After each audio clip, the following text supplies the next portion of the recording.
terima kasih Bapak buat segala kebaikan yang Tuhan sudah curahkan buat kami semua.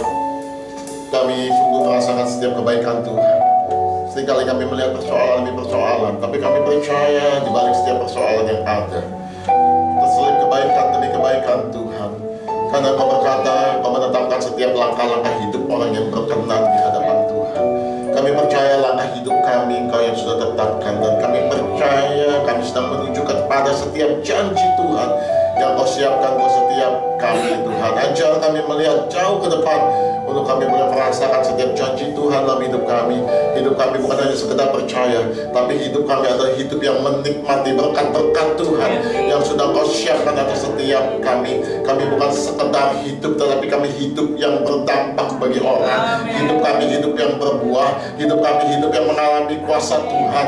Hidup kami hidup yang hari demi hari dipenuhi dengan kemurahan demi kemurahan Tuhan, kebajikan demi kebajikan Tuhan, bahkan mujizat demi mujizat Tuhan menyertai atas setiap kehidupan kami. Terima kasih Tuhan, masalah boleh datang, masalah boleh ada dalam hidup kami, tapi kami percaya dengan iman kami, masalah tidak akan pernah menghentikan langkah kami. Masalah tidak akan pernah menghancurkan kehidupan kami, karena kami punya Tuhan yang dahsyat, karena kami punya Tuhan yang luar biasa. Kami akan taruh masalah di bawah telapak kaki kami, karena Engkau yang menjanjikan kemenangan demi kemenangan atas setiap hidup kami. Terima kasih Tuhan, terus Kau bawa kami, tarik kami lebih lagi Tuhan, untuk kami boleh melihat setiap kemuliaan demi kemuliaan yang Tuhan sedang siapkan buat hidup kami. Terima kasih Bapak buat hari ini, biar setiap pujian penyembahan itu boleh menjadi dupa yang harum di hadapan Tuhan, menyenangkan hati Tuhan pada hari ini Bapak. Terima kasih. Kalau sebentar kami akan firman Tuhan, Kau urapi kami hamba-Mu yang nggak ada apa-apanya ini Tuhan. Maka Kau lebih berhamba menyampaikan apa yang menjadi isi hati Tuhan, biar setiap apa yang boleh disampaikan itu berasal daripada Engkau semata-mata. Terima kasih Roh Kudus, Kau bebas bekerja di tengah-tengah kami. Sebenarnya firman ada sampaikan, Kau jamah setiap kami, pribadi lepas pribadi, setiap kami dengan segala apapun yang sedang mereka hadapi. Kau jamah, pulihkan Tuhan, berikan kekuatan, berikan penghiburan. Engkau sendiri yang memeluk setiap pribadi lepas pribadi, karena Engkau bukan Tuhan yang jauh, tetapi Engkau yang berjalan, yang dekat dengan kami. Sehingga pada saat kami keluar, kami pulang di tempat ini, kami tidak sama pada saat kami datang. Kami dikuatkan, kami dihibur, kami dikasih oleh Tuhan dengan luar biasa. Terima kasih Bapa, terpujilah nama Tuhan Allah kami kekal selamanya. Haleluya, haleluya. Hanya di dalam nama Yesus Tuhan. Sama-sama kita katakan, dari kemuliaan yang meriah. Haleluya, haleluya. Silakan dulu Bapak Ibu kasih dalam Tuhan Yesus. Selamat siang, shalom. Ya, bulan ini bulan yang luar biasa buat kita semua. Bulan apa? Kemerdekaan ya, Republik Indonesia. Kedua, ulang tahun gereja. Ketiga, ulang tahun istri. Komplit nih, paket komplit ini. Ya kan? Ada lagi yang keempat, saya diwisuda. Wah, haleluya, haleluya. Ya, rame ya bulan Agustus ini ya. Rame banget teman. Ya, puji Tuhan, semua oleh karena kebaikan Tuhan, semua oleh karena kemurahan Tuhan. Kita berjalan dalam setiap perkenanan Tuhan dalam setiap kehidupan kita. Ya, terima kasih buat rekan-rekan semua di tempat ini. Saya percaya Bapak Ibu doain saya kemarin. Doain nggak? Ya, terima kasih sekali lagi. Ya, karena doa-doa saudara, saya boleh menyelesaikan apa? Sidang. Ya, skripsi S2. Ya. Jadi MTH. Mudah-mudahan bukannya makin tinggi hati ya. Kata orang MTH makin tinggi hati. Saya kasih ininya dulu biar sama-sama kita tahu. Acara kemarin. Ya kan kemarin saya nggak ini kan izin kan. Magister Teologi dengan judul tesis pengaruh pemahaman kekudusan dan keintiman. Jangan nggak disangkan tapi biasanya palsu, makanya saya mesti Jemaat GBI WTC Mangga 2 Jakarta.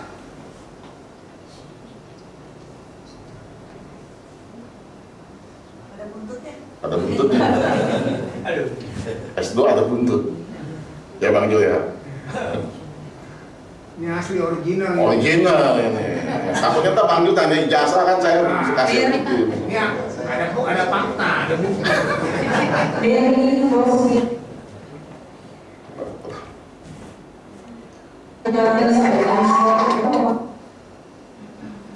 Nama Tuhan, Bapak Ibu saudara terkasih dan para wisudawan, ini adalah satu momen yang paling ditunggu-tunggu. Kami akan membacakan keputusan Rektor Institut Kristen Borneo nomor 320 garis miring Rektor garis datar IKB garis miring 8 Romawi garis miring 2025 tentang wisudawan terbaik, teladan dan peraih nilai cum laude tahun 2025. Institut Kristen Borneo menimbang dan sebagainya, mengingat hasil perolehan nilai dan sikap selama menempuh perkuliahan di Institut Kristen Borneo, memutuskan menetapkan 1. Mahasiswa terbaik dan teladan serta peraih nilai cum laude pada wisuda tahun 2025 sebagaimana terlampir di dalam surat keputusan ini. Jika di kemudian hari terdapat kekeliruan dalam surat keputusan ini, akan diadakan perbaikan sebagaimana mestinya. Ketiga, keputusan ini berlaku sejak ditetapkan di Balikpapan pada tanggal 2 Agustus 2025. Institut Kristen Borneo, Dr. Samuel Kusuma Magister Teologi, Rektor Institut Kristen Borneo. Kami sampaikan lampiran surat keputusan Rektor Institut Kristen Borneo tentang wisudawan terbaik, teladan dan peraih nilai cum laude tahun 2025 yang namanya kami panggilkan untuk segera naik ke panggung. Yang berikutnya, nah, ini yang pertama. Kami panggilkan dari strata 2 Bapak Hengki Kurniawan. Dengan hormat kami minta Bapak Julianus Heram untuk menyerahkan trofi.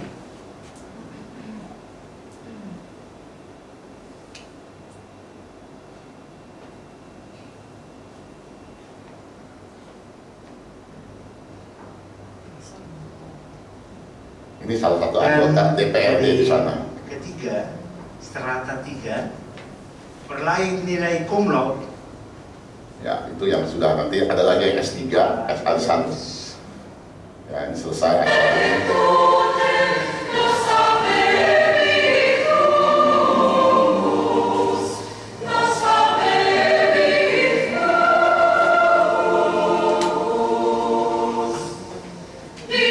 Yang belum kuliah memang tahu ada acara ini.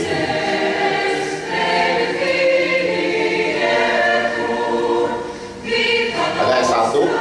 Yang biru itu yang S1 yang biru, ada lagi yang pendidikan agama Kristen PAK ya. Yang merah ini S2, yang garis-garis itu belakang S3.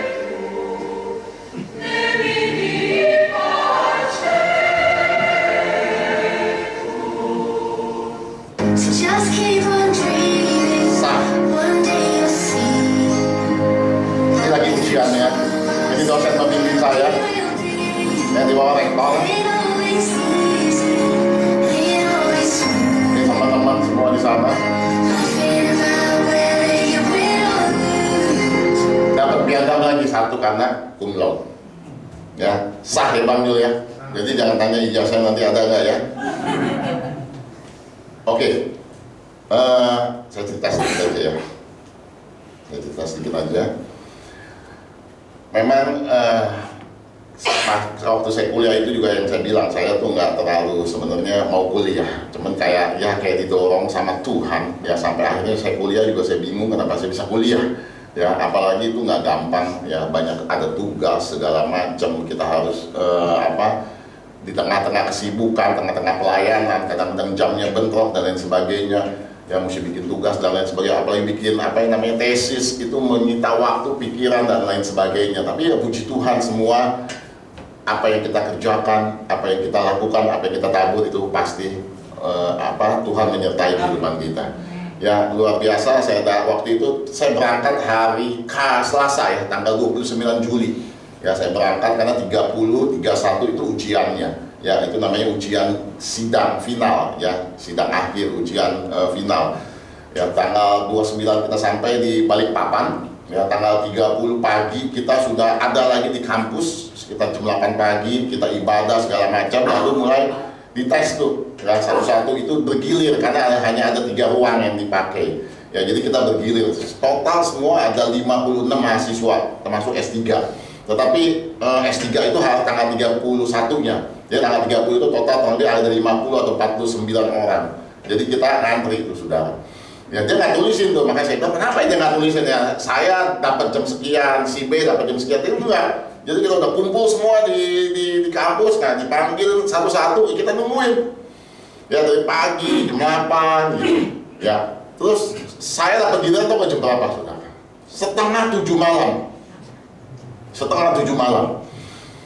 Orang, aduh ini udah capek, udah duduk, udah berdiri, udah jalan, udah segala macam. Udah dari takut sampai berani, dari khawatir sampai enggak lagi gitu kira-kira. Ya kan, kalau udah ketakutan orang ini udah lama-lama udah biasa ya, udahlah. Akhirnya singkat cerita setengah 7 ya, setengah 7 dipanggil. Satu kali orang di sidang itu kurang lebih 1 jam sampai 1 jam setengah, kurang lebih 1 orang. Ya, dosen penguji 3. Wah, pada stres saya tenang aja lah. Kenapa? Ujian kehidupan jauh lebih berat daripada ujian skripsi. Nah, dan luar biasa, istri saya nungguin dari awal pagi sampai kita pulang. Setelah saya selesai ujian tuh setengah 7, setengah 8 saya keluar lewat, itu masih ada orang lain yang diuji. Selesai itu masih ada acara namanya yudisium, ya, pembacaan hasil tadi gitu. Pulang-pulang sampai ke hotel itu jam 12 malam. Apakah tidur? Enggak. Saya bikin revisi. Kenapa? Karena harus yang tadi diuji ada salah segala macam itu harus direvisi. Dan waktunya mepet karena kan Sabtu harus wisuda.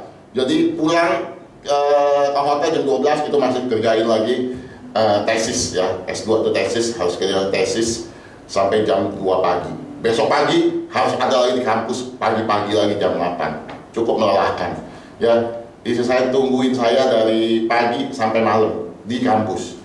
Yang lain juga ada pasangan, tapi yang lain pulang. Maksudnya ya tunggu di hotel atau dia jalan-jalan. Tapi istri saya dari pagi sampai malam. Haleluya. Ini mahasiswa yang tidak ikut ujian tapi dia ada di situ.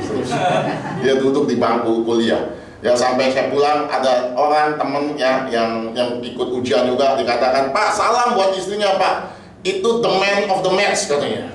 Saya nggak ngerti man of the match apa itu. Ternyata itu penentu kemenangan itu kalau di dalam bola ya. Jadi itu penentu kemenangan saya di situ. Ya, luar biasa. Tuhan luar biasa, Tuhan dahsyat buat setiap kita. Memang ijazah ini, gelar ini nggak akan membawa saya masuk surga. Bukan jaminan. Wah, saya udah hebat ya, MTH ya. Cum laude. Ya, cum laude itu nilai tinggi, nilai tertinggi. Ya, itu cum laude. Tadinya waktu saya ujian itu dibacakan kan, yudisium. Dibacakan nilai saya 3,74. Pak, sayang Pak, dikit lagi. Kalau 3,75 cum laude. Ya, kalau kuliah itu angkanya 1 sampai 4 untuk Indonesia. Ya, 1 sampai 4. Makin tinggi 4 itu udah full. Ya, apa tuh? Summa cum laude ya, Bang? Ya, full 4. Ya, saya 3,74. Dikit lagi nih Pak sebenarnya cum laude. Ternyata itu belum diakumulasi sama tugas segala macam ya. Akhirnya cum laude. Ya, saya nggak pernah skip tugas saya serahin semua. Ya, jadi 3,75 lewat semua. Ya, puji Tuhan, semua oleh karena kemurahan Tuhan. Sekali lagi, ini bukan satu pencapaian yang udah final. Oh, saya udah hebat ya. Enggak. Ini bukannya satu hal yang final bagi saya pribadi. Ya, ini gelar ini nggak menjamin saya bawa masuk ke surga karena ini nggak laku di sana. Ya, tapi ini menjadi alat bagi saya pribadi untuk memacu hidup saya untuk lebih lagi sungguh-sungguh di hadapan Tuhan. Karena gelar yang saya sandang ini bukannya sekedar gelar, tapi ini merupakan satu tanda kutip bagi saya itu beban yang harus saya pertanggungjawabkan di hadapan Tuhan dan di hadapan manusia. Jangan kata orang, itu tuh MTH, kumlot loh, tapi nipu gua loh. Ah, itu kan repot nih. Ya, itu gua kumlot loh, MTH, tapi gamparin istri loh. Ya, itu repot. Tapi biarlah, sudah juga bantu saya terus di dalam doa. Saya juga manusia biasa, ya, yang bisa salah, yang bisa ini. Aku hanyalah manusia biasa. Sedap dah ya terus ya, sedih ntar. Oke, lanjut aja. Ya, hari ini juga, bulan ini kita ulang tahun gereja kita yang 25 tahun perjalanan panjang. Separuh umur hidup saya tuh di situ. Ya, saya umur 50-an lebih, ya 50 lebih dikit lah, ya. Saya udah bayarnya 25 tahun. Ya, separuh hidup sudah ada di dalam gereja ini. Biarlah kita terus setia sampai akhir, sampai dia datang menjemput kita kedapatan tak bercacat celah. Oke, kita masuk firman Tuhan ya. Nah, saya adakan judul membalikkan keadaan, ya. Tadi saya nggak mau tulis tuh MTH-nya, kata istri saya, tulis aja, biar panjang lah. Malu mau tulis, saya tulis aja. Baru juga kemarin, sombong amat gitu. Ya, membalikkan keadaan.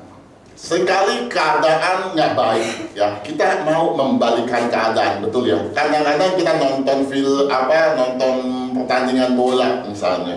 Ya, kadang-kadang keadaan menjadi terbalik, betul nggak? Tadinya si grup A udah menang 2-0, disusul sama grup B jadi 2-1, lalu jadi 2-2, lalu jadi 3-2, menang si B. Ya, itu namanya membalikkan keadaan dari yang tadinya harusnya kalah jadi menang. Ada lagi mungkin kalau kita yang suka nonton tinju misalnya, ya, yang si A udah menang, yang si B udah babak belur, udah kayaknya udah ini mah kalah si B, ya kan, udah berdarah-darah tuh, si A masih seger. Ternyata waktu ronde demi ronde keadaan terbalik, malah si A yang tadi udah babak belur makin kuat, makin beringas, sedangkan si B akhirnya semakin keok dan akhirnya B kalah. Itu namanya membalikkan keadaan. Seringkali hidup kita juga kita perlu membalikkan keadaan. Kadang-kadang begitu kita terhimpit, kita terjepit, kita bilang begini, udah dah, nggak mungkin dah, udah nggak bakal lah bisa ini lah. Oh udahlah, kita udah nggak ada jalan keluar. Lalu kita seolah-olah diam, pasrah, ya udahlah mau gimana lagi. No, kita harus membalikkan keadaan. Dan kita bisa membalikkan keadaan. Kenapa? Karena kita punya Tuhan yang dahsyat. Kita nggak boleh pasrah. Kita harus berserah sama Tuhan. Pasrah itu bagaimana? Ya udahlah, terjadilah. Oh bodoh amat lah. Ya udahlah, mau bagaimana lagi? No, itu bukannya mental pemenang. Itu bukannya mental warrior. Bukannya ya udahlah pasrah, udahlah biarin lah kalah lah, udahlah biarin lah rumah kita disita, udah biarin lah tukang utang dan no. Kita harus punya mental pemenang, mental yang dapat membalikkan keadaan. Membalikkan keadaan itu terkoneksasi dari kata aslinya adalah ararat. Bukan bahasa asli, sebenarnya koneksi gitu ya, kayak semacam pengertian, ararat. Katakan sama saya, ararat. Pernah dengar kata ararat di Alkitab? Baca? Sebenarnya harus segala tahu, cuman nggak ngeh. Ada yang tahu? Dapat sepeda? Iya, pegunungan. Pegunungan apa itu? Pegunungan tempat kapal Nuh. Iya, dapat sepeda ya. Tapi pentilnya dulu ya, saya nyicil ya. Saya pentilnya dulu nyicil ya. Betul ini. Ya, waktu Nuh terdampar, ya kita tahu bahtera Nuh, ya banjir besar. Nah, terakhir kali di Kejadian 8 ayat 4 itu bahtera mendarat istilahnya, ya ada di pegunungan Ararat. Ya, Gunung Ararat ada gunung yang tinggi dengan ketinggian 5.163 meter. Ya, dan berhenti dia di situ karena air mulai turun. Nah, itu Ararat itu dipakai seperti itu. Ya, Ararat itu sebagai simbol memberkati. Ya, jadi simbolnya begini nih. Ini artinya gini, menerima berkat dari Tuhan. Setelah itu dibalik. Artinya menyalurkan berkat itu. Ya, jadi zaman dulu nabi-nabi itu ya, imam-imam besar Ararat. Balikan. Ya, itu juga berbicara membalikkan keadaan. Ya, turning point. Ararat, Gunung Ararat menjadi satu simbol bahwa tadinya banjir besar, dan pada saat kapal itu ada di Ararat, itu sebagai tanda turning point, balik, selesai, penghukuman selesai, dan mulai akan adakan pemulihan. Ini sebagai satu turning point di sini. Tadinya air bah, tadinya dunia nggak karu-karuan, bumi kerendam air semua, nggak ada kehidupan, nggak ada masa depan, nggak ada sesuatu yang bisa dilihat, nggak ada sesuatu yang bisa diharapkan, diandalkan. Nah, Ararat menjadi satu turning point, masuk ke pemulihan. Nah, makanya itu dipakai membalikkan, jangan terbalik ya, jangan begini terus begini. Ini artinya apa? Pak, minta Pak, belum lunas cicilan, Pak, minta. Itu bukan. Terbalik begini dulu, terima berkat dari Tuhan, balik. Ini praktek-praktek tangan gini. Ya, terima berkat dari Tuhan, balik, salurkan buat orang lain. Ini Ararat. Turning point, titik balik dari yang tidak ada pengharapan, dari yang tidak ada kejelasan. Ya kan, bumi hancur, bumi kerendam, titik poin Ararat sampai kepada masa pemulihan. Ya, itu namanya membalikkan keadaan. Dari yang tidak mungkin jadi mungkin, dari yang harusnya kita kalah jadi pemenang. Itu namanya turning point, titik balik Ararat. Saya ambil satu kisah. Nah, Ararat itu apa? Ararat menggambarkan perubahan situasi secara drastis, suddenly, tiba-tiba. Makanya ada ayat di Mazmur berkata gini, waktu Tuhan memulihkan Sion, keadaannya seperti bermimpi. Hah? Kita menang, gitu kira-kira. Hah? Kita luput, gitu. Nah, itu keadaannya seperti bermimpi. Kenapa? Karena perubahan situasi secara drastis, cepat. Tuhan bisa tolong hidup kita dalam waktu 1 hari, saya mau katakan. Dia nggak butuh waktu panjang untuk tolong hidup dia. Dia bisa kasih Ararat, turning point, itu hanya 1 hari. Dari yang kita bilang udah nggak ada pengharapan, keluargaku udah berantakan, anakku udah nggak ada pengharapan. Dengar, masih ada Ararat di situ. Tuhan membalikan keadaan. Yang ada pengharapan, yang ada jawaban, yang nggak ada sesuatu yang bisa kita lihat dengan kebaikan. Tapi waktu ada turning point Ararat, Tuhan mengubahkan itu semua, menggambarkan perubahan situasi secara drastis. Dari hitam jadi putih, nggak ada hitam, agak-agak putih, agak-agak butak, agak-agak abu-abu baru putih. No, Tuhan ubah jadi putih langsung. Itu namanya turning point Ararat. Ararat menggambarkan titik balik yang tadi saya katakan, dari masa krisis menuju pemulihan. Tadi contohnya itu, dari setelah air bah menuju kepada pemulihan. Tuhan membalikkan keadaan dari yang hancur jadi bumi yang mulai tertata kembali dengan baik. Ya, itu namanya Ararat. Sampingnya itu bahasa aslinya, ya, Ararat melambangkan titik balik dari masa krisis menuju masa pemulihan, dan itu berlangsung begitu cepat yang Tuhan kerjakan dalam hidup kita. Saya ambil contoh di dalam 2 Tawarik 20 ayat 1 sampai 30. Ayatnya panjang, sudah baca di rumah, ya. Ini adalah peristiwa Yosafat. Ya, Yosafat mengalami masalah, mengalami keadaan. Dikatakan begini, satu laskar yang besar datang dari seberang laut Asin, dari Edom menyerang tuanku. Siapa yang serang? Yang pertama Moab, ya, negara Moab itu serang Yosafat pada saat itu.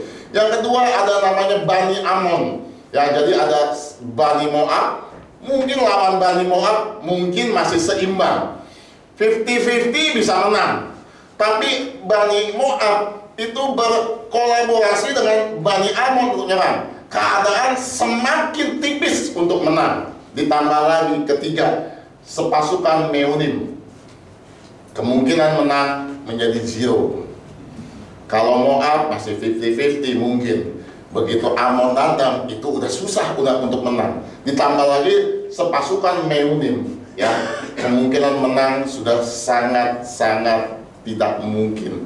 Ya, tidak ada pengharapan, tidak ada sesuatu yang bisa dilakukan pada saat itu. Ya, ini yang disebut dengan masalah. Ya, masalah ini. ada sepasukan laskar yang besar datang dari seberang lautan, dari Laut Asin, dari Edom, menyerang tuanku raja. Di situ dikatakan. Oke, lanjut. Nah, keadaan akhirnya, saya bikin cerita ini seperti sutradara film. Ya, tadi awalnya udah tahu ya, masalahnya ini nih. Masalahnya apa? Diserang sama Moab, Amon, sepasukan Meuni. Nggak ada pengharapan, nggak ada kemenangan. Oke, saya ini kenapa ada ini ya? Ini. Bentar saya. Oke, nggak apa-apa lah. Oke, ini awalnya nih. Kalau kata film, ini pembukaan ini. Masalah. Langsung saya skip dulu nih. Ke akhir film, ke akhir cerita, keadaan akhir. Keadaan akhirnya apa? Tadi kan awalnya kan sudah lihat tuh, aduh ada Moab, ada Bani Amon, ada orang-orang dari Meuni yang serang, dan kemungkinan menang udah nggak ada. Tapi begitu saya tarik ke belakang dulu nih, langsung keadaan akhir adalah begini. Ketika orang Yehuda tiba di tempat, ya ini orang Yosafat, ya orang Yehuda tiba di tempat peninjauan di padang gurun, mereka menengok ke tempat laskar itu. Tampaklah semuanya telah menjadi bangkai. Siapa yang menjadi bangkai? Bani Moab, Bani Amon, dan orang-orang Meuni. Berhantaran di tanah, tidak ada yang terluput. Lalu Yosafat dan orang-orangnya turun dan menjarah barang-barang mereka. Dengar baik-baik, 3 hari lamanya mereka menjarah barang-barang itu karena begitu banyaknya. Ya, dari awal tadi yang nggak mungkin. Tapi begitu kita tarik ke belakang, ternyata mereka yang menang. Bukankah ini namanya membalikkan keadaan? Dari yang udah nggak mungkin menang, jadi akhirnya menang. Bukan sekedar menang loh. Kalau menang aja, ya udah. Tapi lihat, ada jarahan segitu banyaknya, sampai 3 hari untuk jarah. Itu udah ambil itu, orang banyak tuh. Ada yang bawa ya senjata, ada yang bawa makanan, ada yang bawa handphone, nggak ada ya. Kira-kira kayak gitu ya. Kalau sekarang dijarah handphone. Semua itu banyak semua. Itu sampai hari pertama sore nih, waduh, pulang-pulangnya udah sore, balik. Itu masih banyak tuh. Masih banyak tuh. Lu tau gak itu masih yang di sana tuh ambil tuh. Belum. Oh, waduh, yang di sana masih banyak tuh. Oke, besok balik lagi. Balik lagi hari kedua. Dari pagi sampai dibawa lagi pakai gerobak, pakai ini. Masih belum habis tuh. Ya, bukankah itu namanya membalikkan keadaan? Yang harusnya kalah, yang harusnya nggak ada pengharapan, tetapi akhir keadaan itu seperti Ararat. Tadinya kalah, tadinya nggak ada pengharapan, tadinya nggak ada situasi kemenangan, tapi begitu Ararat, tadi apa? Turning point, karena terbalik. Yang harusnya kalah, tapi menang, dan bukan sekedar menang. Ada jarahan yang begitu banyak, yang luar biasa. Kita lihat skematik. Masalah. Siapa di sini yang nggak pernah punya masalah? Punya? Kelihatan kok muka-mukanya, bukan bermasalah. Bukan bermasalah. Sama kayak saya banyak masalah. Kita semua banyak masalah. Dan ada dalam keadaan akhir. Ya betul ya, semua begitu ya. Setiap masalah ada akhirnya kan. Entah akhirnya bagaimana, kita nggak ada yang tahu nih. Ya Pak, saya masalah gini Pak, gini. Ya keadaan akhirnya kan nanti kan. Entah itu sebulan lagi, entah itu 6 bulan lagi, entah itu setahun, kita nggak ada yang tahu. Ya ada satu apa istilahnya rentang. Ya ada satu rentang antara masalah sama keadaan akhir. Nah permasalahannya keadaan akhir ini gimana? Ini yang menentukan. Kalau masalah lalu keadaan akhirnya kita jadi kalah, kita jadi babak belur, ya kita nggak dapat sesuatu. Nah, ini sekarang yang kita akan belajar di tengah-tengah ini. Waktu masalah datang, bagaimana keadaan akhirnya? Ya, what's Yosafat do? Apa yang Yosafat lakukan? Ada banyak Ararat, cerita Ararat di Alkitab. Saya ambil contoh Yosafat aja. Contohnya Ararat yang lain apa? Waktu Daud diserang oleh orang Aram di Siklag, yang harusnya kalah semua, Tuhan ganti Ararat. Ya waktu Daud dikejar-kejar Saul, yang seharusnya Saul ditangkap sama Saul, ada satu turning point Ararat, Daud terluput. Ada banyak cerita-cerita di Alkitab yang Tuhan berperkara di situ dan terjadi arahan pembalikan keadaan, turning point. Oke, sekarang kita belajar dari Yosafat, ya. Apa sih yang Yosafat kerjakan untuk masalah dan keadaan akhirnya itu menjadi berbalik keadaan? Yosafat menjadi takut. 2 Tawarik 20:3. Yosafat menjadi takut lalu mengambil keputusan untuk mencari Tuhan yang menyerukan kepada seluruh Yehuda supaya berpuasa. Ya, Yosafat menjadi takut. Saudara pernah menjadi takut? Bagus, saudara masih manusia. Ya, kalau saudara nggak ada takutnya, celaka itu. Ya kan? Kalau saudara takut, bagus. Itu masih manusia. Wajar kita takut. Waduh, masalah datang nih, gimana ya? Aduh, kalau begini, takut, wajar. Yang nggak boleh ketakutan. Arti awalan ke dan an itu artinya sesuatu yang terus menerus kita lakukan berulang. Ya kan? Lalu mengambil keputusan. Ini penting. Keputusan yang diambil itu apa? Ada orang waktu ada masalah, dia tutup masalah dengan masalah. Ada ya? Contoh, udah utang 10. Gimana nih masalah utang 10? Dia pinjam lagi 20, tutupin yang 10. Tutupin masalah dengan masalah baru yang biasanya lebih berat. Ya kan? Nah, nanti yang 20 lagi masalah lagi kan? Tutupin lagi dengan yang 30 lagi. Itu ya, pinjol 30. Kelar nggak masalah 20? Kelar. Tapi ada masalah baru. Itu namanya tutupi masalah dengan masalah. Keputusan akan menentukan di mana kita berada di akhir keadaan yang tadi saya tulis. Di skematik itu akan menentukan kemana tuh keadaan akhir itu. Tapi Yosafat lihat, dia takut, kita khawatir. Nggak ada yang salah dengan takut, nggak ada yang salah dengan khawatir. Saya doa, saya takut, saya ngomong sama Tuhan, nggak perlu tutup-tutupin, Tuhan juga tahu. Jangan Tuhan saya takut nih Tuhan saya khawatir, ngomong aja. Oh nggak ngomong jadi itu tahu, ya kan nggak usah dibalik Tuhan. Saya nggak ada yang takut. Saya percaya Tuhan, kata pempret, udah ditakut. Ngerti gak? Jangan, kita doa sama Tuhan tuh tulus. Takut ngomong, nggak apa-apa. Ya kan dia tahu kok. Kita khawatir Tuhan, saya takut di Tuhan begini. Tuhan saya khawatir di Tuhan nanti begini. Ngomong aja. Ya, nah, waktu kita takut, waktu kita khawatir, ya masalah itu membuat kita takut. Masalah membuat kita khawatir. Apalagi kita nggak tahu jalan keluarnya. Dan biasanya masalah itu jauh lebih besar daripada kekuatan kita. Kalau nggak jauh lebih besar dari kekuatan kita, itu bukan masalah. Betul ya? Kalau kita lawan anak kecil, bukan masalah. Ya anak kecil gua berani nih gitu. Tapi yang udah sedih King Kong, wah ini masalah baru. Kenapa? Udah nggak banding nih sama kita. Nah itu namanya masalah. Nah, dan Yosafat lakukan apa? Mengambil keputusan untuk mencari Tuhan. Hal pertama yang Yosafat lakukan untuk membalikkan keadaan adalah mengambil keputusan untuk mencari Tuhan. Ini penting.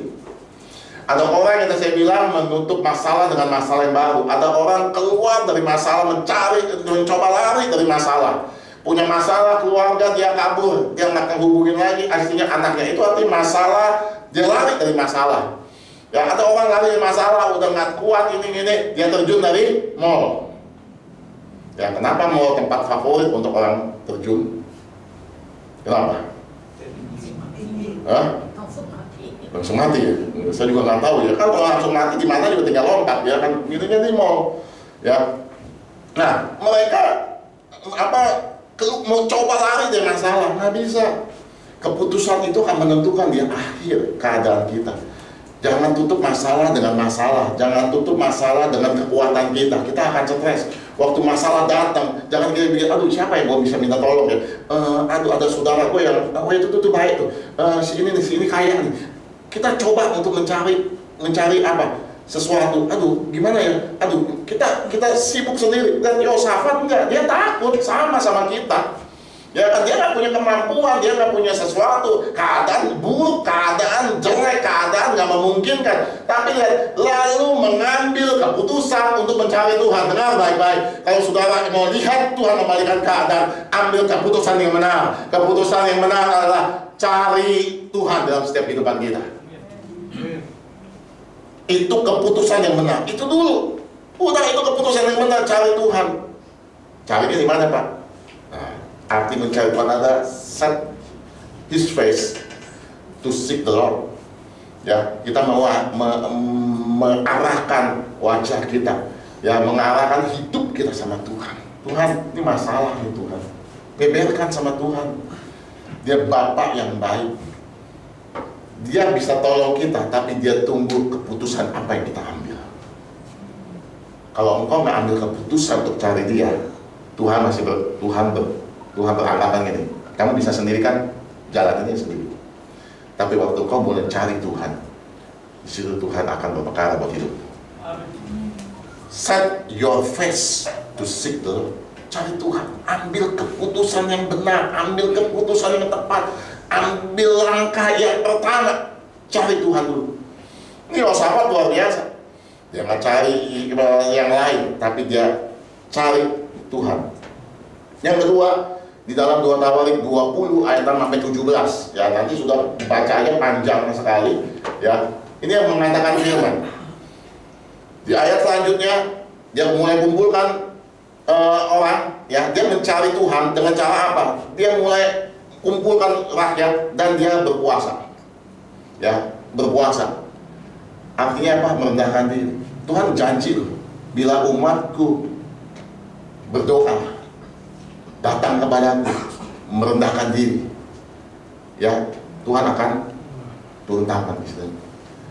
Dan umatku yang namanya disebut, ya, berbalik dari jalan-jalan jahat, mencari aku, bertobat dan merendahkan diri, aku akan datang. Puasa itu sebagai tanda kita merendahkan diri. Jadi yang tadi di item pertama dulu, di poin pertama, waktu dia mencari Tuhan, dia berbalik dari jalan yang jahat, dia kumpulkan semua rakyatnya, dia katakan gini, sembah Tuhan yang benar, Allah Israel, Yahweh.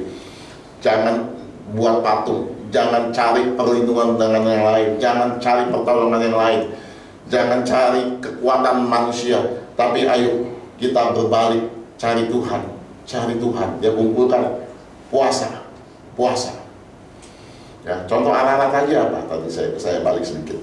Waktu orang Yahudi mau dimusnahkan, genosida, ada Ratu Esther di situ, ya kan, yang tadinya udah disiapkan tiang untuk menggantung orang Yahudi, akhirnya Haman sendiri akan kena gantungan. Itu namanya Ararat. Banyak cerita Ararat, ya, kita lihat. Oke, kita fokus sama Yosafat.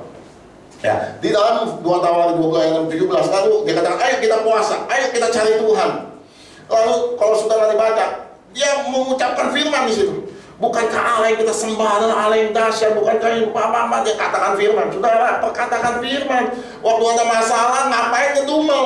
Nggak ada gunanya ngedumel, nggak akan merubah keadaan. Tapi waktu engkau perkatakan firman, di situ Allah pasti terjadi. Perkatakan firman. Makanya penting kita hafal firman. Walaupun kadang-kadang saya pribadi, saya nggak hafal ada di mana, tapi firman itu saya tahu karena saya baca. Cuman saya nggak tahu di Matius berapa, Matius mananya gitu. Tapi saya baca, nah itu perkataan firman. Sudah waktu kita perkataan firman, itu berkuasa. Yosafat ngomong dia, bukan Allah yang kita sembah segala macam, dia berkata-kata kebaikan Tuhan, Allah yang membela kita, Allah yang segala macam. Dia berfirman. Saudara, saya kemarin teringat waktu mau ujian, ya, kami itu mau masuk ke kamar hotel, kita udah nunggu di lift. Saya nggak tahu, saya cuma bisa ngomong, saya ngomong begini, tapi ini kuasa firman. Ayo, target kita bukan lulus, target kita kumlot. Saya ngomong itu, ya, saya perkatakan firman, saya perkatakan sesuatu yang baik. Target kita kumlot. Apa yang saya katakan itu terjadi ternyata, saudara. Makanya mulut kita itu berkuasa. Ya, perkatakan firman. Makanya kenapa kita dorong supaya kita semua baca firman. Firman itu senjata.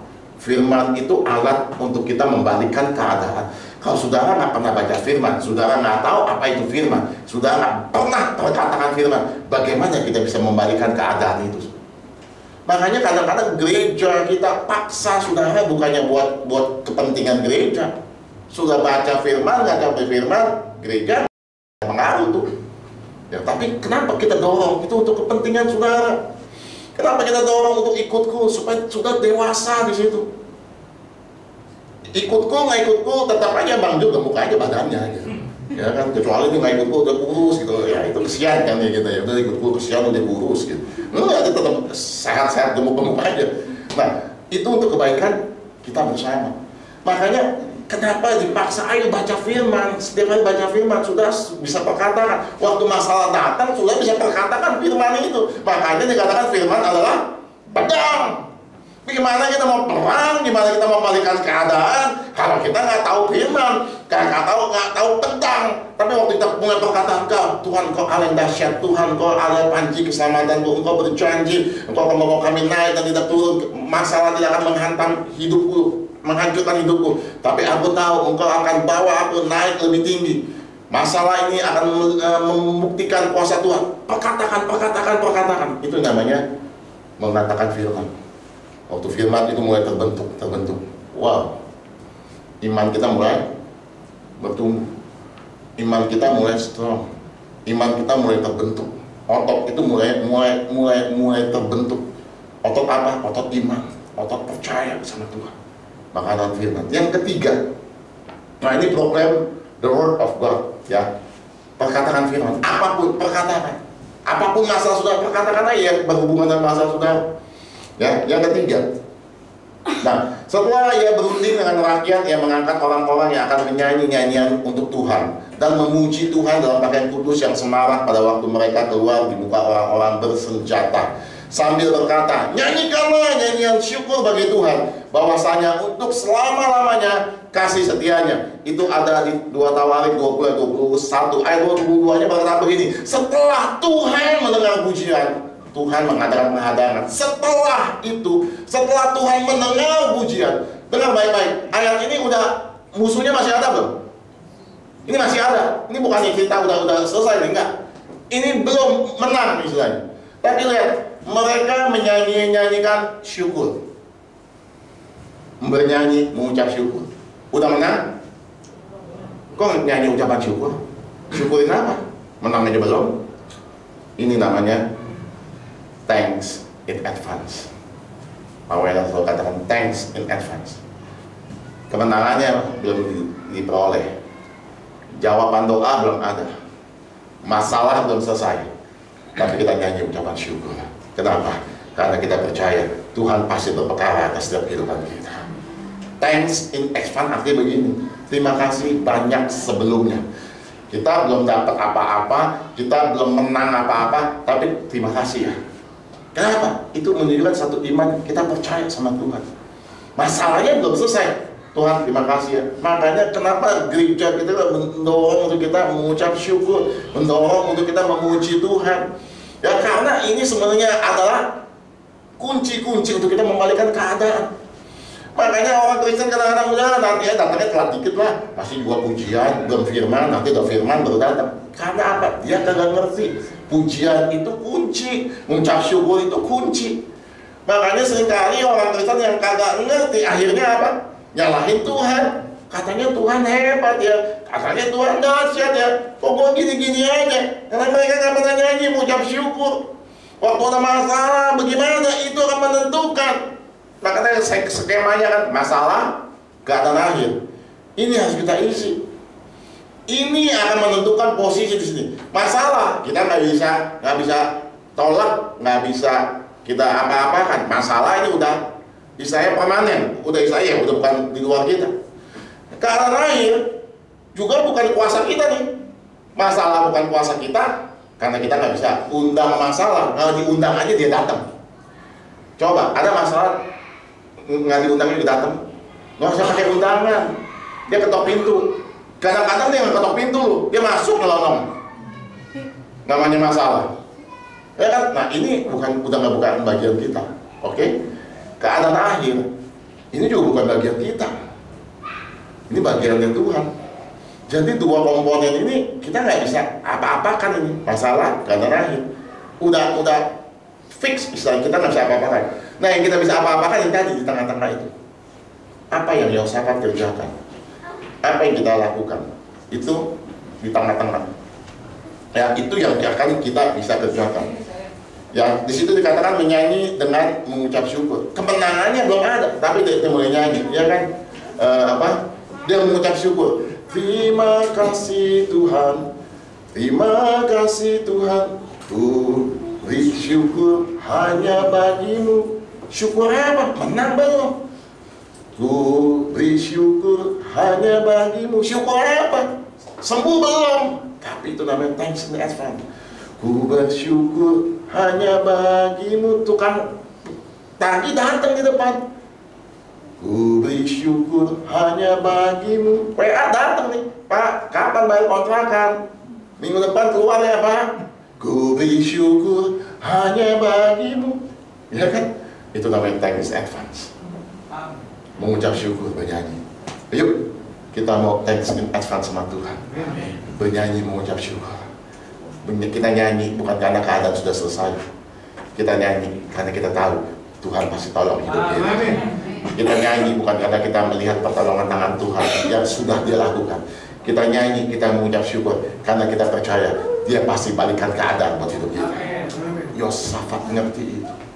Yosafat nyanyi, dia panggil, ayo rakyat semua, bawa yang biasa main rebana, yang main ini, ayo nyanyi. Nyanyi ucapan syukur. Jangan nyanyinya ya nasib, ya mati debuah, you nangis bareng-bareng. Enggak, itu lagu yang gak ada pengharapan. Yang nyanyi, terima kasih ku tahu Allah besertaku. Lihat, dahsyat dia nyanyi. Thanks in advance. So dengan baik-baik, kita adalah orang-orang yang luar biasa di hadapan Tuhan. Amin. Kita adalah lebih daripada pemenang. Masalah seringkali menghimpit, ya, masalah seringkali menekan hidup kita. Tapi keadaan akhir itu ditentukan bagaimana kita berespon sama masalah ini. Kita sekali lagi nggak bisa ubah masalah, kita nggak bisa menentukan hasil akhir. Tapi waktu kita berproses di sini, seperti apa yang Yosafat kerjakan, kita akan lihat hasil akhirnya. Ada arahan di situ. Tuhan balik keadaan seperti ini. Dia sanggup lakukan itu bagi kita semua. Waktu dia katakan, waktu dia lakukan itu, sekejap dia berjalan. Engkau akan melihat seperti orang yang bermimpi. Hah? Kita kelar nih. Hah? Ada orang yang bantu kita. Itu siapa tuh yang ini? Dia yang bayarin. Kita seperti orang yang bermimpi. Kenapa? Karena Tuhan berperang lawan kita. Cerita sebentar sedikit lagi. Mungkin keskip, nanti sudah baca ceritanya, tapi saya kasih gambaran sedikit. Jadi waktu itu Tuhan mengadakan kekacauan. Bani Amon, Bani Moab itu perangin si orang-orang Meunim. Ya begitu di lapangan Tuhan kacau kan? Ya nggak tahu, Tuhan punya satu macam cara. Mungkin tersinggung, ya Tuhan bikin tersinggung. Kurang ajar nih orang. Iya, tadi juga dia ngelengosin gua loh. Dia belagu ya. Kita hajar aja. Ayo dihajar. Bani Amon, Bani Moab yang tadinya bersekutu sama orang-orang Meunim, itu dia bersekutu berdua. Dia perangin si orang Meunim. Mati semua orang Meunim. Nah sekarang ada Bani Amon, Bani Moab doang kan. Yang satu udah kalah. Sekarang ada Bani Amon, Bani Moab. Apa yang dikerjakan lagi? Tuhan kacaukan lagi mereka. Mereka berdua jadi berantem lagi. Mungkin tersinggung nih. Tuh hebat kan gua tuh yang lain Meunim tuh. Mungkin nih saya beraneh-aneh aja. Gua hebat tuh, gua yang kalahin. Enak aja lu yang hebat. Gua lu tahu gak? Gua yang ini lu enak. Lu kurang aja dia berantem lagi berdua. Yang tadi orang Meunim udah habis, sekarang dia berantem lagi berdua, habis dua-duanya. Yosafat datang tinggal ngambil doang aja. Nggak pakai perang, nggak pakai apa. Yang dia lakukan hanya naikkan syukurku buat hari yang kau beri. Tuhan balikan keadaan. Bunyi WA, Pak, saya digerakin Tuhan. Nomor rekening Bapak berapa ya? Itu dia. Itu dia namanya ararat. Ararat. Saya ada satu cerita kisah seorang worship leader Ya, kalau saudara nonton YouTube seorang wanita, ya sering dilihat, ya bukan di gereja kita, dia bersaksi. Saya juga nggak tahu itu kesaksiannya udah nggak ada lagi, cuman saya dapat kesempatan ngedengar dia bersaksi. Dia pelayan Tuhan. Singkat cerita dia mengalami masalah ekonomi karena ditipu bla bla bla bla bla, sampai akhirnya dia punya apartemen ngontrak, itu dia udah nggak bisa bayar. Ya sampai dia bilang minta waktu ya, dia bilang. Dia pas kebetulan ada pelayanan di luar pulau. Dia pikir gini, udah nanti pulang lumayan nih, ada persembahan kasih, ada uang yang dia bisa, ya bayar separuh dulu dah. Oke. Begitu dia sampai ke apartemen, selesai pelayanan, sampai ke apartemen ternyata apartemen udah disegel sama si yang punya. Semua koper, semua apa ambil dia tuh ditaruh di koridor itu. Dia sama suaminya turun ke lobi apartemen itu. Udah ya, nggak ada pengharapan. Mau kemana malam ini, mau tidur di mana? Tapi karena memang worship leader, dia nyembah Tuhan. Dia bilang dia malu, ada orang lalu-lalang, tapi dia udah nggak peduli. Dia udah nggak ada rasa malu, karena rasa takut udah melebihi dari rasa malu. Dia kan nyembah Tuhan aja, dia nyanyi. Baru selesai nyanyi, Arara tiba, telepon temennya. Bro, lu di mana? Ya, gue lagi ini. Udah lama nggak ketemu. Lu di mana? Gue jemput ya. Ya udah, gue di apartemen gue ini, gue tunggu di lobi, bla bla bla. Jemput lama sama temennya.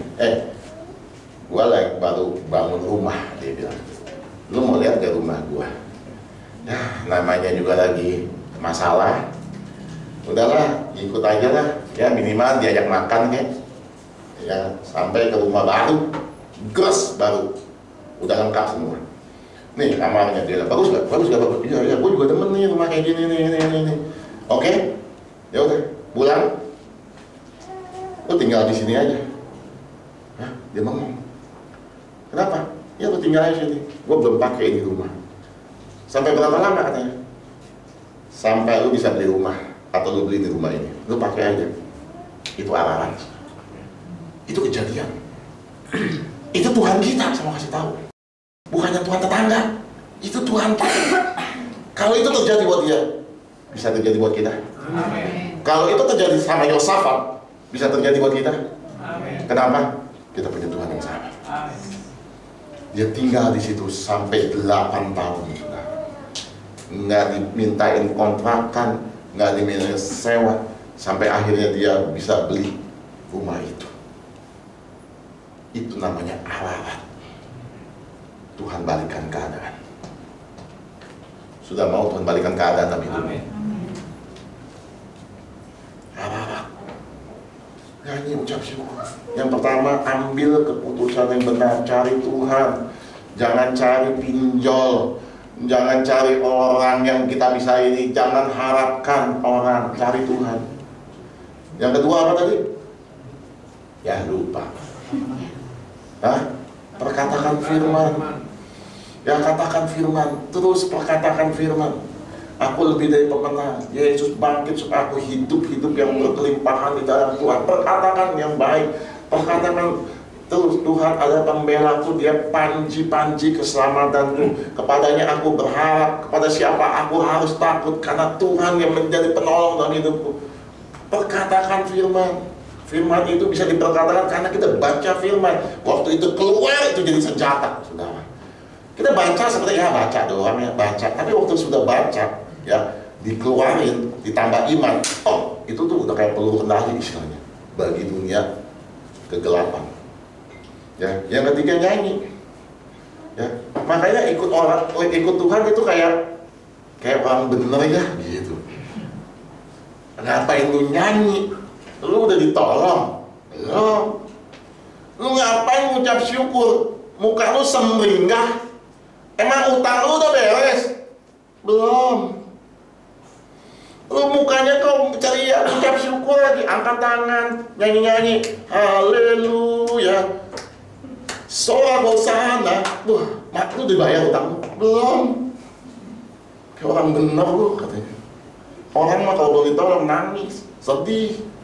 Ya kan pegangan pohon atau tiang nangis. Kalau ini kayak orang bener. Tapi justru di situ Tuhan akan membalikan keadaan masa hidup kita. Sudah berapa banyak mengucap syukur dan tengah masalah yang harus hadapi hari-hari ini? Ayo, cari Tuhan, berpuasa, rendahkan diri. Katakan firman, klaim firman Tuhan, proklaim. Ketiga, thanks in advance. Terima kasih Tuhan buat penyertaan dan pertolongan-Mu. Haleluya, haleluya. God bless all of us. Beri kemuliaan yang meriah pada Allah. Haleluya.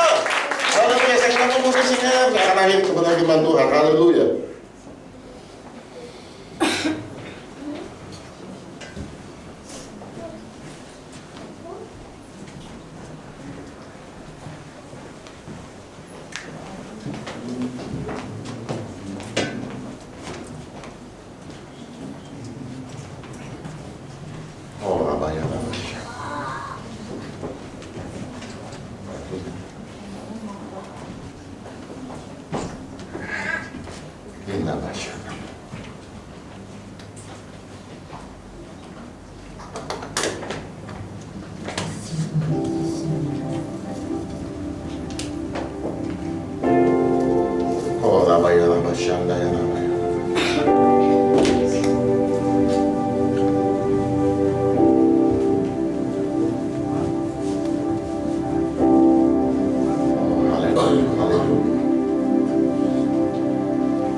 Kuasa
banyak banget lebih dari pemenang. Oh ya Rabbi, ya Rabbi, ya Rabbi, ya Rabbi. Kami belajar dari Yosafat Tuhan. Keadaan menekan hidup kami. Keadaan sepertinya yang memungkinkan untuk kami keluar. Keadaan begitu takut, keadaan begitu mengkhawatirkan. Tapi kami tahu kami ada di alamat Tuhan. Engkau membalikkan keadaan. Today, hari ini ada turning point bagi setiap kami. Hari-hari ini ada turning point bagi setiap kami.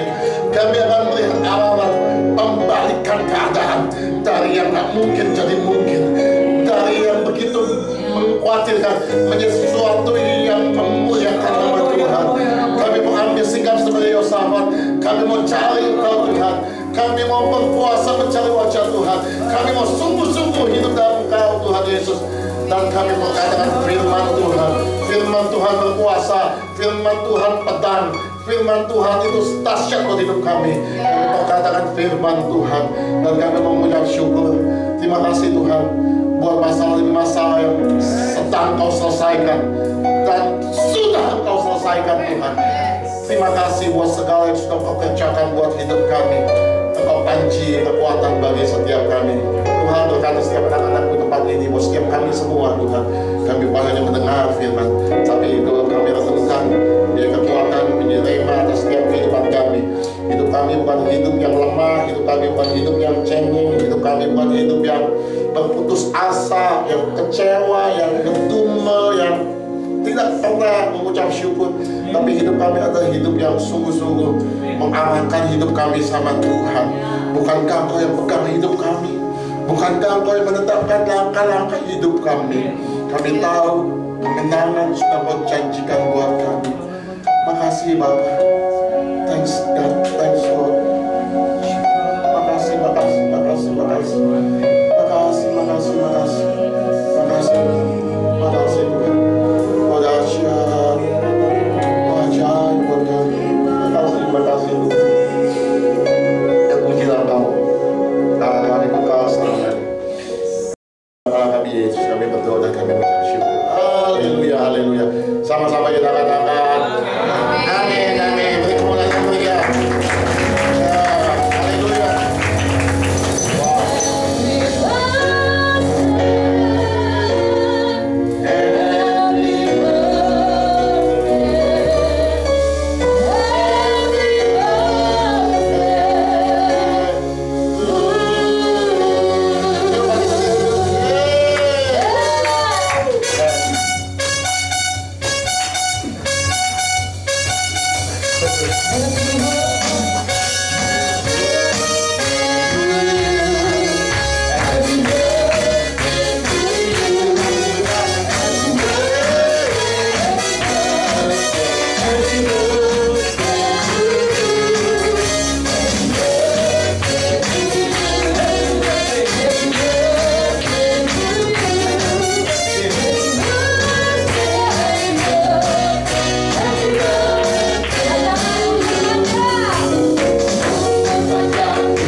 Bapak, terima kasih buat kebaikan Tuhan, penyertaan Tuhan sepanjang 25 tahun. Waktu yang tidak singkat Tuhan. Begitu banyak yang kami jalani bersama dengan Tuhan. Hal-hal yang luar biasa terjadi sepanjang perjalanan gereja ini Tuhan. Kami tahu masih banyak kekurangan apa yang kami lakukan. Kami tahu kami belum sempurna Tuhan Yesus. Masih banyak hal-hal yang mungkin kami nggak taat sama Tuhan. Ada banyak mungkin hal-hal yang kami tidak dengar-dengaran Tuhan. Tuhan, ampuni Tuhan buat segala apa yang mungkin kami lakukan yang tidak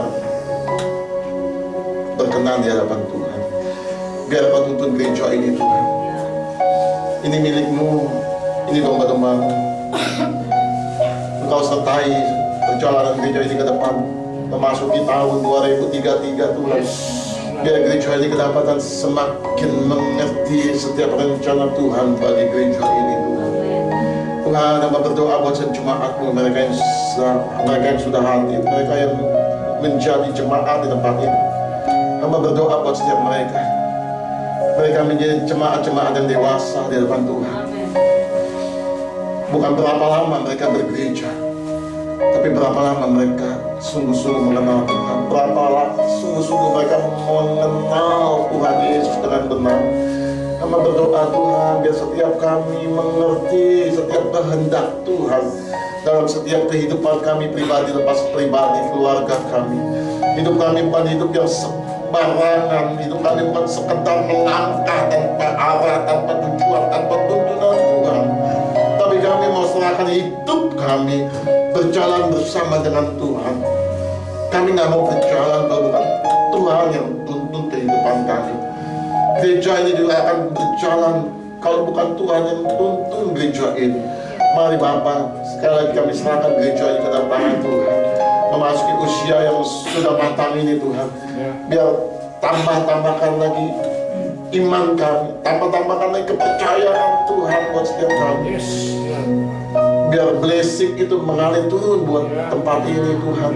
Biar tempat ini mengalir aliran-aliran kehidupan bagi setiap orang-orang yang boleh datang, orang-orang yang boleh mendengar setiap kebenaran firman Tuhan.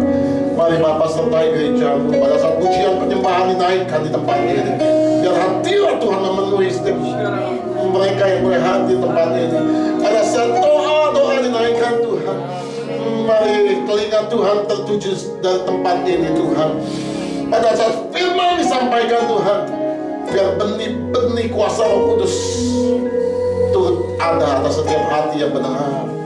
Sehingga sungguh gereja ini bukan sekedar gedung gereja, tapi kami minta hadirat Tuhan yang senantiasa memenuhi tempat ini Tuhan. Biar tempat ini menjadi kesukaan Tuhan, bahwa gereja ini sesuai dengan apa yang Kau mau, bukan apa yang kami mau. Bahwa gereja ini sesuai dengan rencana-Mu, bukan rancangan kami Tuhan. Kami serahkan semuanya ke dalam tangan Tuhan. Terima kasih Bapa, tuntun kami, tuntun setiap kami Tuhan. Hamba juga lepaskan berkat buat setiap pengerja, pelayan-pelayan Tuhan. Oh Rabasyanda ya Rabasyanda ya Rabasyanda. Biar Kau yang balas setiap jerih lelah mereka, waktu yang mereka sudah berikan, pengorbanan yang sudah mereka berikan, segala upaya daya yang sudah mereka tabur Tuhan. Mari hamba lepaskan berkat buat setiap mereka. Indah Basyanda ya Rabasyanda ya Rabasyanda. Engkau berperkara buat setiap mereka Tuhan. Biar hari-hari ini Tuhan, arah terjadi atas setiap kehidupan kami semua Tuhan. Ada titik balik Tuhan, turning point yang mulai Kau balikan keadaan. Dari yang kami lihat nggak ada pengharapan, menjadi pengharapan yang dahsyat. Dari yang kami lihat nggak mungkin, menjadi sesuatu yang mungkin mulai di gereja-Mu tempat ini Bapa. Terima kasih Tuhan, terima kasih. Indah bayar Rabasyanda ya Rabba ya Rabba ya Rabasyanda ya Rabba ya Rabasyanda. Kami mengucap syukur Tuhan. Terima kasih Tuhan, terima kasih. Tahan hati-hatinya kami mengucap syukur buat sekali yang sudah Kau kerjakan. Terima kasih Bapa, terima kasih Tuhan Yesus. Kau dahsyat, Kau luar biasa. Terpujilah Kau, Allah kami kekal selamanya. Hanya di dalam nama Allah kami Yesus kami berdoa, kami mengucap syukur. Haleluya, haleluya, haleluya. Amin, amin, amin, amin. Kita juga berdoa buat Ibu Gembala dong, yang berulang tahun kan? Ya, yuk. Yuk kita arahkan tangan kita buat Bugeng yang berulang tahun ke 53 pada tanggal 18 Agustus kemarin. 8 Agustus ya. Nanti saya ngomong apa? 18. 18 mah belum kelar, ya kan? Ayo kita arahkan tangan kita. Oh Rabaya, Rabaya. Bapak terima kasih, kami mengucap syukur Tuhan. Pada siang hari ini kami mengarahkan tangan kami untuk Ibu Gembala kami Tuhan, yang sudah Tuhan tambahkan umurnya 1 tahun lagi. Biarlah Tuhan kami minta Kau juga tambahkan kasih setia hamba-Mu kepada Tuhan. Kau tambahkan berkat-berkat yang melimpah juga buat hamba-Mu. Kau tambahkan hikmat marifat-Mu ya Tuhan untuk hamba-Mu kita. Biar kami percaya Tuhan boleh hamba-Mu Ibu Gembala kami boleh menjadi menjadi seorang ibu, menjadi seorang istri yang selalu mengasihi keluarga besarnya Tuhan, yang mengasihi setiap kami jemaat-Mu di GB pada pagi, dan mengasihi semuanya ya Bapa. Biarlah Tuhan Kau tuntun selalu hamba-Mu ini Bapa, di dalam setiap perjalanan hidupnya Tuhan, untuk masa depannya Tuhan. Apapun yang menjadi halangan, apapun yang menjadi rintangan bagi hamba-Mu ini Bapa, kami percaya Tuhan ada arah-arah terjadi atas hidup hamba-Mu ini Bapa. Kami percaya Tuhan Kau memberkatinya dengan berkat sukacita, damai sejahtera yang mengalir melimpah-limpah seperti aliran sungai yang tidak pernah kering adanya untuk hamba-Mu ini Bapa. Kau pakai hamba-Mu Tuhan untuk mengurus rumah tangga, mengurus Bapak Gembala kami Tuhan, mengurus anak-anaknya semua. Kau pakai tangannya ya Tuhan, biar penuh dengan cinta kasih, penuh dengan kesetiaan kepada Tuhan. Dan kami percaya Tuhan dijauhkan hamba-Mu juga dari setiap sakit penyakit apapun Tuhan, setiap kuasa-kuasa kegelapan apapun Tuhan. Kami